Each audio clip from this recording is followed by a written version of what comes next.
আসসালামু আলাইকুম। তোমাদেরকে আজকে পড়াবো গোলাকার পথে কিছু খুঁজি। এই চ্যাপ্টারটা 226 পাতায় রয়েছে। তো গোলাকার জিনিস কিভাবে পাবে, গোলাকার গোলাকার ক্ষেত্র কিভাবে পাবে, যদি এই যে বইতে দেওয়া আছে, যে মনে করো যদি একটা কৌটোকে যদি খাতায় ভাবে বসাও, কৌটো বা পয়সা, টাকা পয়সা বা এইরকম গোল ধরনের ঘড়ি, এগুলো যেগুলো আছে সেগুলোকে যদি খাতায় বসিয়ে চারিদিকে দাগ কাটো, তাহলে যে রেখাটা পাবে, একটি মাত্র রেখা পাবে, সেই বক্ররেখাটিকে আমরা বলবো বৃত্ত। এবার আমরা যদি এরকম ঘড়ি না বসিয়ে আমরা যদি বৃত্ত আঁকি, বিভিন্ন ধরনের বৃত্ত আঁকবো, তাহলে আমরা কিসের সাহায্য নেব? পেন্সিল, কম্পাস ও স্কেলের সাহায্য নেব। স্কেলের সাহায্য নেওয়ার প্রয়োজন এই জন্যই, স্কেলের সাহায্যে বিভিন্ন ব্যাসার্ধ আমরা নিতে পারবো, আর বিভিন্ন ব্যাসার্ধ নিয়ে আমরা বিভিন্ন ছোট বড় মাপের বৃত্ত আঁকতে পারবো।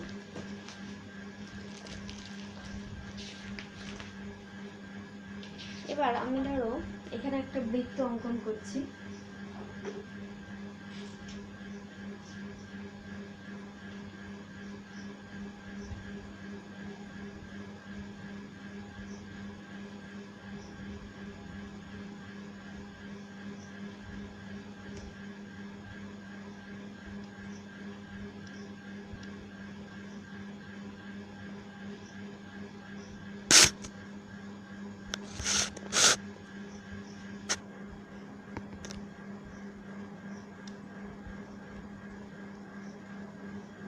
আমরা এরকম কোনো ঘনবস্তু ছাড়া যদি আমরা বৃত্ত অঙ্কন করতে চাই, কোনো ঘনবস্তু ছাড়া যখন বৃত্ত অঙ্কন করব, তখন প্রথমে আমাকে স্কেল নিয়ে একটা নির্দিষ্ট মাপ নিয়ে নিতে হবে। স্কেল দিয়ে আমি একটা নির্দিষ্ট মাপ, যে কোনো একটা মাপ নিয়ে নেব। তো তোমরা যেরকম 5.6 নিতে পারো, 4.2, যেরকম মাপ থাকবে সেরকম স্কেল ও পেন্সিলের সাহায্যে প্রথমে একটা মাপ নেওয়ার পর এই মাপটা, এইখানে একটা মাপ, ওরকম মাপ কাটলে, সেই মাপটা কাটার পর আমি যে দেখিয়েছি এখানে পেন্সিল আর কম্পাস রয়েছে, এই পেন্সিল ও কম্পাসের সাহায্যে এই বিন্দুটাই বসিয়ে এই মাপটা নেব। এইখান থেকে এই মাপটা নিলাম, নেওয়ার পর এই যে এইভাবে একটা জায়গায় বসিয়ে আমরা এইভাবে ঘুরতে দেবো। তাহলে এই বি বিন্দু থেকে পেন্সিলটাকে আমরা ঘুরিয়ে আবার বি বিন্দুতে ফিরিয়ে আনবো, তাহলে আমরা একটা বৃত্ত পেয়ে যাব। এখানে যেই বিন্দুটাতে আমি কেন্দ্র করে, অর্থাৎ কম্পাসের কাঁটাটা বসিয়ে করেছি, এটা হলো কেন্দ্র। এটাকে বসিয়ে আমরা যেটা করেছি, যে বৃত্তটা অঙ্কন করেছি, তাহলে ওইটা হলো কেন্দ্র। আমার এখানে এই ছবিতে দেখা যাচ্ছে যে ও হলো কেন্দ্র। এবার বি, এই যে বিন্দু, তার উপরিস্থিত, ওই বৃত্তটির উপরিস্থিত আর একটা বিন্দু হচ্ছে এ বি, এগুলো হচ্ছে উপরিস্থিত বিন্দু। এবার ও থেকে বি পর্যন্ত এই যে দূরত্ব, এই যে মাপটা, অর্থাৎ আমি এখানে কি দেখতে পাচ্ছি যে আমার পেন্সিল কম্পাসের কাঁটা, এই দুটোর মধ্যেই মাপটা আমার এইটা। তাহলে এই যে পেন্সিল এবং কম্পাসের যে কাঁটাটা রয়েছে, এই যে দূরত্ব, এই দূরত্বটাই, সরলরৈখিক দূরত্বটাই হলো ব্যাসার্ধ। তাহলে আমি দেখতে পাচ্ছি এইখান থেকে এতটা অবধি এটা হলো ব্যাসার্ধ। এবার আমরা দেখতে পাবো যে এই ও কেন্দ্র থেকে ওই বৃত্তের উপরে যে কোনো বিন্দু থেকে, এই একটা যদি বিন্দু সি হয়, এই সি বিন্দু থেকে ও এর দূরত্ব যা হবে, ওই ও থেকে এ বা এ থেকে ও থেকে বি, এই যে মাপটা, মনে করো এটা আমি নিয়েছি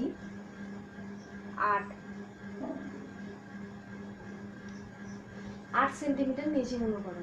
তাহলে এই যে 8 সেন্টিমিটার যদি ওবির দৈর্ঘ্য হয়, তাহলে ওসিটাও নিশ্চয়ই 8 সেন্টিমিটার হবে। কারণ আমরা জানি যে বৃত্তের পরিধির উপর অবস্থিত যে কোনো বিন্দু থেকে এই কেন্দ্রের দূরত্ব সবসময় সমান। এবার পরিধি কাকে বলে? যে মনে করো একটা গোলাকার ক্ষেত্র রয়েছে, গোলাকার একটা মাঠ রয়েছে, ক্ষেত্র মানে তো মাঠ। তো গোলাকার একটা মাঠ রয়েছে, গোলাকার মাঠের যদি তুমি এই ধার বরাবর ঘুরে আসো, তাহলে তুমি ধরো সি বিন্দু থেকে স্টার্ট করেছো, তুমি হেঁটে হেঁটে যাবে, সি বিন্দু থেকে স্টার্ট করেছো, সি বিন্দু থেকে যদি হেঁটে যাও, আবার সি বিন্দু থেকে ফিরে আসতে তোমাকে যে দৈর্ঘ্যটা অতিক্রম করতে হবে তাই হলো বৃত্তটার পরিধি। এবার এই যে এই বৃত্তের পরিধির উপরিস্থিত কোনো বিন্দু থেকে এই কেন্দ্র পর্যন্ত যে দূরত্ব, এই দূরত্বটা হলো ব্যাসার্ধ। আর ব্যাস হচ্ছে কেন্দ্রের উপরগামী জ্যা হলো ব্যাস। এবার জ্যা কি জিনিস, মনে করো পরিধির উপরে যে কোনো দুটো বিন্দু, এই দুটো বিন্দুর মধ্যে সরলরেখা, যে সরলরেখা রয়েছে, যদি কোনো সরলরেখা টানা হয় তাই হবে বৃত্তটার জ্যা। মনে করো আমি এখানে বিন্দু নিয়েছি এ আর বি, এই দুটো বিন্দুর সংযোজক সরলরেখা আমি যদি স্কেলে করে এটাকে টানি, তাহলে আমি যে এই এবি সরলরেখাটা পেয়ে গেলাম, ওই এবি সরলরেখাটা হয়ে গেল আমার জ্যা। যে কোনো বিন্দু আমি এরকম নিতে পারি, এ থেকে এখানে আমি এফ বিন্দু পর্যন্ত, এ আর এফ এর মধ্যে যদি সংযোজক সরলরেখা একটা পেলাম, তাহলে এটাও হয়ে গেল জ্যা। এবার আমি যদি এমন একটা জ্যাটা নিই যে জ্যাটা এই কেন্দ্রের উপর দিয়ে যাবে, তখন সেই জ্যাটাকে আমরা বলবো ব্যাস। অর্থাৎ আমি এখানে দেখতে পাচ্ছি সিও, অর্থাৎ এই যে সিজি সরলরেখাটা রয়েছে, সিজি সরলরেখাটা কেন্দ্রের উপর দিয়ে যাচ্ছে।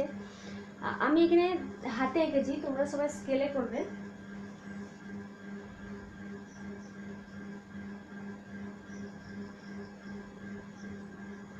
সিজি সরলরেখাটা ও কেন্দ্রের উপর দিয়ে যাচ্ছে, তাই জন্য এই সিজি যেহেতু জ্যা, কারণ পরিধির উপরে দুটো বিন্দু তাদের সংযোজক সরলরেখা, তো এই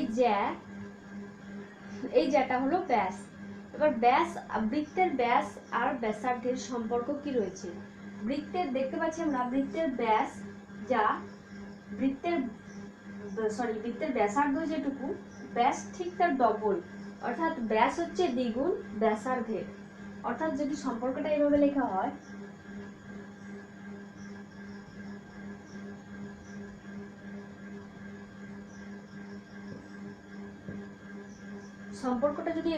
হয়, যে ব্যাস সমান 2 গুণ ব্যাসার্ধ। ব্যাসার্ধ কথাটির মধ্যে লুকিয়ে আছে ব্যাসের অর্ধ অর্থাৎ ব্যাসার্ধ, ব্যাসের অর্ধেক অর্থাৎ ব্যাসার্ধ। তাহলে এই যে এইখান থেকে এতটা হয়ে গেল ব্যাস, আর তার অর্ধেকটা হলো ব্যাসার্ধ। এবার আমি এখানে ব্যাসার্ধ অনেক অঙ্কন করতে পারি, এই যে যেমন আমার ব্যাসার্ধ রয়েছে সিও, ও জি, ও বি, ও এ, এগুলো সব ব্যাসার্ধ, অর্থাৎ কেন্দ্র থেকে পরিধি পর্যন্ত দূরত্বটা হলো ব্যাসার্ধ। এবার আমি যে যতগুলো জ্যা অঙ্কন করতে পারি, এখানে আমি একটা এবি জ্যা অঙ্কন করতে পেরেছি, এফ এ জ্যা অঙ্কন করতে পেরেছি, এইরকম জ্যাগুলোর মধ্যে সব থেকে বড় আমি যে জ্যাটা আঁকতে পারবো সেটা হচ্ছে সেই বৃত্তটার ব্যাস। এই বৃত্তের ব্যাসের চেয়ে বড় আমরা জ্যা অঙ্কন করতে পারবো না। তাহলে যদি কোশ্চেন অ্যারাইজ করে যে কোনো বৃত্তের সবচেয়ে বড় জ্যায়ের নাম কি, সবচেয়ে বড় জ্যায়ের নাম হলো ব্যাস, এই কোশ্চেন অ্যারাইজ করতেই পারে।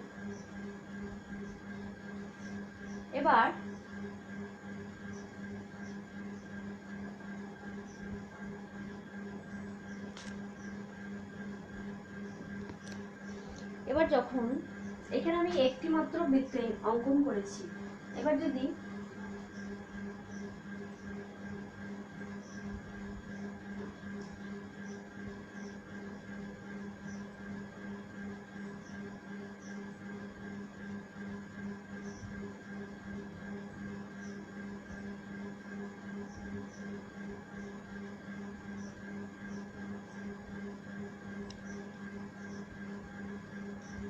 মনে করো আমি এটা পেন্সিল ও কম্পাসের সাহায্যে করেছি, যেহেতু আমার বোর্ডে বসানো যাচ্ছে না সেই হেতু আমি পেন্সিল ও কম্পাসের সাহায্যে করলাম না, হাতেই করলাম। এই যে একটি বিন্দু, এই কেন্দ্রটায় বসিয়ে আমরা এইভাবে বৃত্ত অঙ্কন করতে পারি। তো এই পেন্সিল আর কম্পাসের মধ্যে দূরত্বটাকে বাড়া কমা করিয়ে আমরা ওই কেন্দ্রটাতেই বসিয়ে আরো অনেক বৃত্ত অঙ্কন করতে পারি। তাহলে এইখানে আমার শুধুমাত্র চেঞ্জ হয়েছে বৃত্তর ব্যাসার্ধগুলো, কেন্দ্র কিন্তু একই রয়েছে। ওই কেন্দ্র থেকেই আমি, অর্থাৎ কম্পাসটা আমি ওই পয়েন্টেই বসিয়েছি, কম্পাসের এই কাঁটাটা আমি ওই পয়েন্টেই বসিয়েছি, ও পয়েন্টে বসিয়েছি। এই যে ও পয়েন্টটাই আমি বসিয়েছি, বসিয়ে যে বৃত্তগুলো অঙ্কন করেছি, বিভিন্ন পরিধির বৃত্তগুলো, তাহলে এই যে বৃত্তগুলোকে আমি কি বলবো, সমকেন্দ্রিক বৃত্ত। যেহেতু এই বৃত্তগুলোর কেন্দ্রটা একটাই, তাই জন্য এটা বলবো সমকেন্দ্রিক বৃত্ত।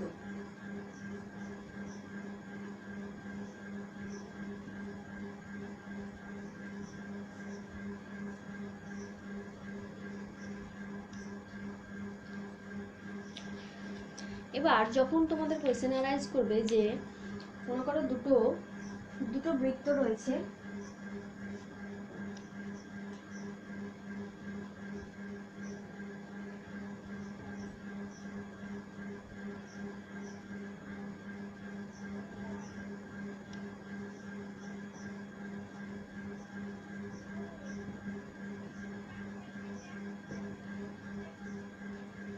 দুটো বৃত্ত রয়েছে, একটা হচ্ছে বৃত্ত 1 আর বৃত্ত 2। এই যে দুটো বৃত্ত রয়েছে, প্রথম বৃত্তটা অর্থাৎ বৃত্ত 1 এর ব্যাসার্ধ দেওয়া আছে, এটা দেওয়া আছে 4 সেন্টিমিটার।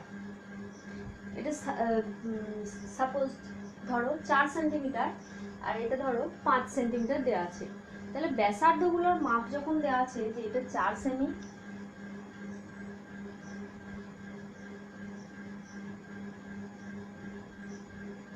এটা 5 সেমি, তো এখানে কোয়েশ্চেন আছে যে পরিধি কোনটার বেশি হবে। তো আমরা এখান থেকে দেখতে পাচ্ছি যে এই বৃত্তটার নিশ্চয়ই পরিধিটা কম হবে, এই বৃত্তটার পরিধিটা বেশি হবে, কারণ আমরা এখান থেকে দেখতে পাচ্ছি যে বৃত্তের ব্যাসটা, যে বৃত্তের ব্যাসার্ধ ছোট সেই বৃত্তের পরিধিও ছোট, যেই বৃত্তের ব্যাসার্ধ বড় সেই বৃত্তের পরিধিও বড়। এবার এই একই রকমভাবে হতে পারে যে ব্যাসার্ধ ছাড়া যদি ব্যাস দিয়ে হয় সেটাও একই হতে পারে, যে বৃত্তের ব্যাস বেশি সেই বৃত্তের পরিধিটাও বেশি হবে নিশ্চয়ই, আর যে বৃত্তের ব্যাসটা কম সেই বৃত্তের পরিধিও কম হবে।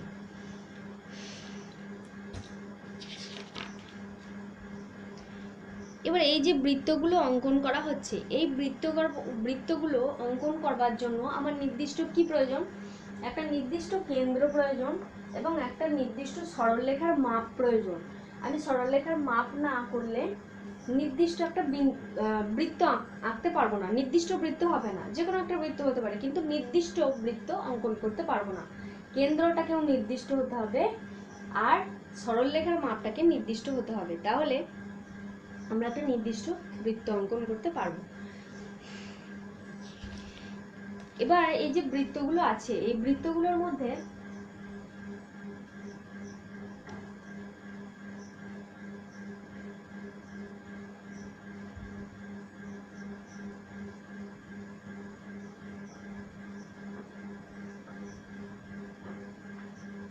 এই যে একটা মনে করো বৃত্ত রয়েছে, এই বৃত্তটা যদি অর্ধেক মতো, বৃত্তটার পরিধিটার অর্ধেক যদি থাকে, এরকম অর্ধেক হলে নিশ্চয়ই এতটা হবে,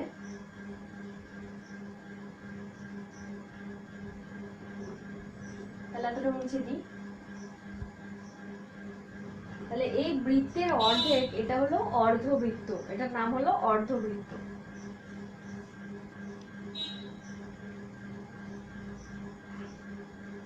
আর যে বৃত্তের অর্ধবৃত্তের চেয়ে ছোট বা অর্ধবৃত্তের চেয়ে বড় যদি কোনো বক্ররেখাটা হয়, সেই বক্ররেখা বা পরিধির কিছুটা অংশ তাকে আমরা বলবো বৃত্তচাপ। তাহলে এই যে একটা যদি বৃত্ত হয়, এই বৃত্তটার বেশিরভাগটাই আমি যদি মুছে দিই, শুধু এইটুকু পড়ে থাকলো, এটা হলো একটা বৃত্তচাপ, এটা হলো বৃত্তচাপ। এবার যদি একটা কোশ্চেন অ্যারেঞ্জ করা থাকে, যে কোশ্চেন হতে পারে যে কোনো একটা বৃত্ত অঙ্কন করে তার বিভিন্ন অংশগুলো চিহ্নিত করো, তাহলে তোমাদের কিরকম করা উচিত। মনে করো একটা বৃত্ত, তোমরা সবসময় বৃত্ত প্রথমে কিরকম অঙ্কন করবে, প্রথমে সরলরেখা দ্বারা বৃত্তটির মাপটা, সরলরেখা দ্বারা বৃত্তের ব্যাসের মাপটা নিয়ে নেবে।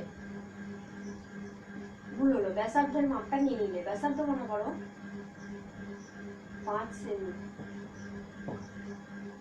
তাহলে ব্যাসার্ধের মাপটা তোমাকে স্কেলের সাহায্যে এইখানে এঁকে নিলে 5 সেন্টিমিটার এঁকে নিলে।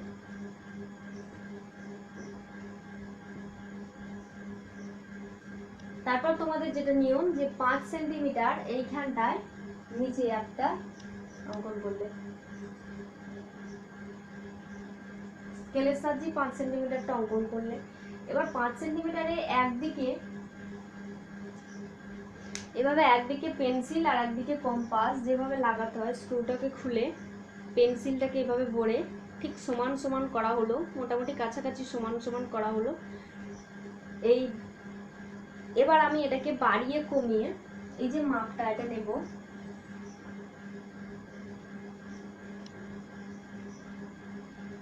এই মাপটা সঠিক করে একদিকে বসিয়ে এইভাবে বৃত্তটা অঙ্কন করব। এভাবে বৃত্তটা অঙ্কন করব।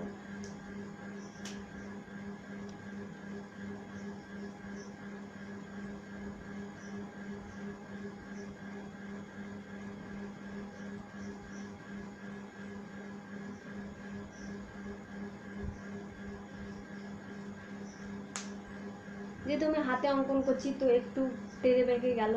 তোমরা পেন্সিল ও কম্পাস ছাড়া কেউ কিন্তু এমনি করবে না, কারণ আমি দেখেছি যে সেকেন্ড ক্লাস টেস্টে তোমরা অনেকে যেটা করতে বলা হয়েছে মানে কোনো সরলরেখাকে সমদ্বিখণ্ডিত করতে বলা হয়েছে, তো তোমরা হাতে করে এঁকে দিয়েছো, সরলরেখাটাও হাতে করে এঁকেছো, মানে স্কেল ছাড়াই তোমরা শুধুমাত্র পেন্সিলের সাহায্যে করেছো, এবং যে বৃত্তের চাপগুলো অঙ্কন করতে হচ্ছে সেগুলো তোমরা হাতে করে এঁকেছো পেন্সিল ও কম্পাস ছাড়াই। তাহলে এগুলো হাতে করবে না। আমি এখানে বোর্ডে যদি অসুবিধা হচ্ছে সেই জন্য আমি দেখালাম, তো তোমরা হাতে কেউ করবে না। তো এইভাবে এবার বৃত্তের আমি বললাম কি বিভিন্ন অংশ চিহ্নিত করো। তো প্রথমে এইভাবে বৃত্তটি অঙ্কন করা হলো। তারপর এটাকে যদি আমি সরলরেখা দিয়ে বাড়িয়ে দিই, স্কেল দিয়ে বাড়িয়ে দিই,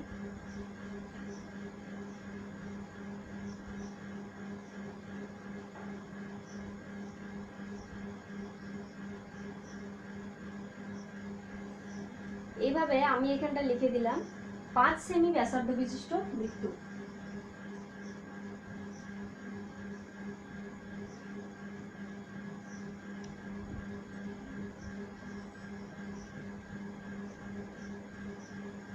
পাঁচ সেন্টিমিটার ব্যাসার্ধ বিশিষ্ট বৃত্ত। এবার আমরা বিভিন্ন অংশ চিহ্নিত করা মানে প্রথমে কি দেখাবো, ব্যাস দেখায়। ব্যাস দেখতে পাচ্ছি এ থেকে বি পর্যন্ত, এটা হলো ব্যাস।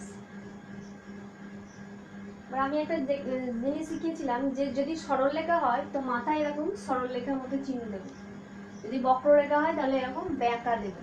এটা আমার বক্ররেখা নয়, এবি সরলরেখাটা আমার ব্যাস, তাহলে এবি সরলরেখা আমি এভাবে লিখলাম। ব্যাসার্ধ কোনটা,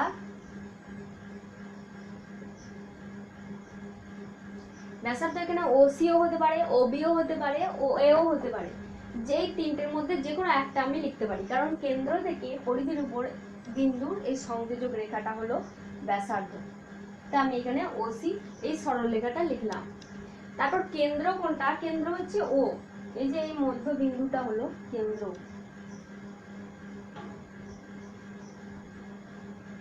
পরিধি কোনটা, পরিধি হচ্ছে এই বিন্দু থেকে যদি শুরু করা হয় বা এই বিন্দু থেকে এ বি সি এ, এখানে আর একটা পয়েন্ট নেই বি,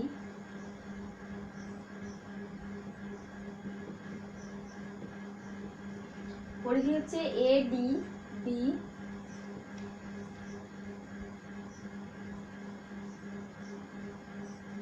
সি এ।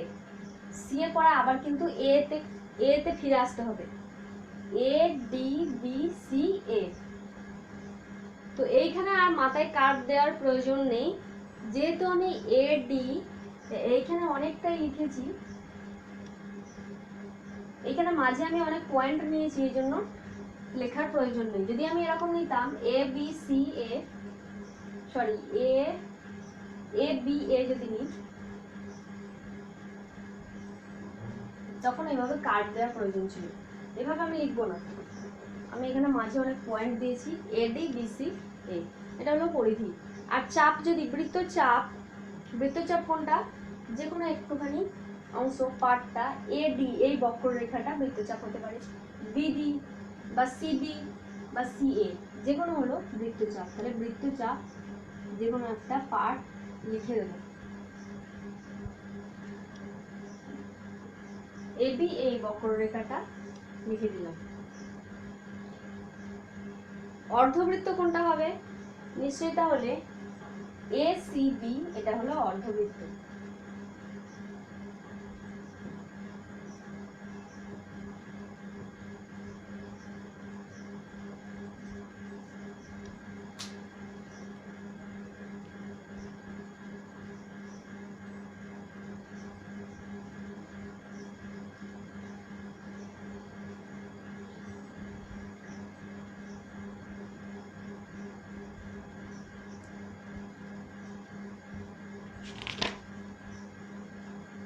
এবার তোমাদের আর একটা কোয়েশ্চেন অ্যানালাইজ করতে পারো, যে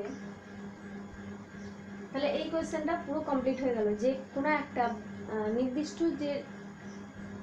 নির্দিষ্ট একটা ব্যাসার্ধের একটা বৃত্ত অঙ্কন করে সেই বৃত্তের বিভিন্ন অংশগুলো চিহ্নিত করো যখন বলা থাকবে, তখন এইভাবে প্রত্যেকটা জিনিস এইভাবে লিখলে, যে 5 সেমি ব্যাসার্ধ বিশিষ্ট একটি বৃত্ত অঙ্কন করলে এবং কোনটা কি ব্যাসার্ধ, এগুলো লিখলে। এটা কমপ্লিট হয়ে গেল কোয়েশ্চেনের উত্তরটা। তারপর অন্য আর একটা জিনিস দেখা,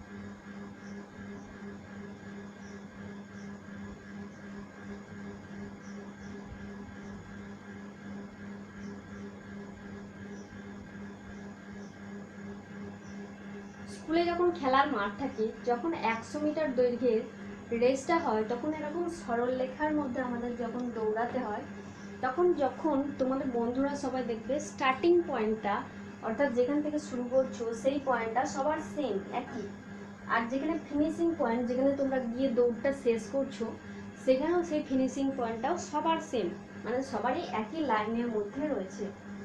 কিন্তু যখন 200 মিটারের রেসটা হয় বা বৃত্তাকার পথে যখন রেস হয়, তখন কারো স্টার্টিং পয়েন্ট আগে, কারো স্টার্টিং পয়েন্ট পিছনে। কেন এরকম হয়?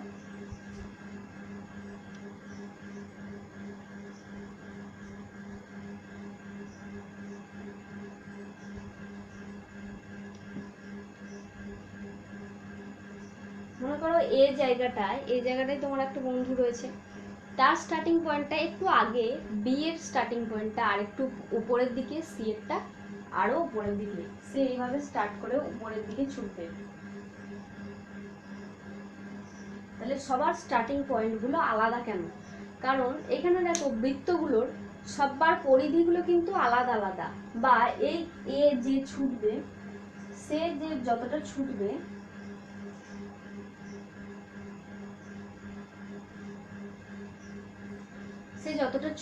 সেই যে পরিধির মধ্যে, সে যে বৃত্তাকার পথটায় ঘুরছে, সেই বৃত্তাকার পথের পরিধিটা ছোট।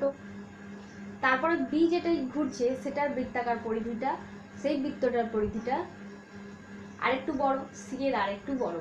তো সেই জন্য সি এর এই পয়েন্টটাকে আরেকটু উঁচু দিকে করা হলো। তাই জন্য তাহলে এখানে স্টার্টিং পয়েন্টগুলো সবার আলাদা আলাদা হয় কেন? কারণ বৃত্তগুলি এক একজন বৃত্তের পরিধি বরাবর দৌড়োয়, তো সেই বৃত্তাকার পরিধিগুলো আলাদা আলাদা হওয়ার জন্য তাদের স্টার্টিং পয়েন্ট আলাদা আলাদা।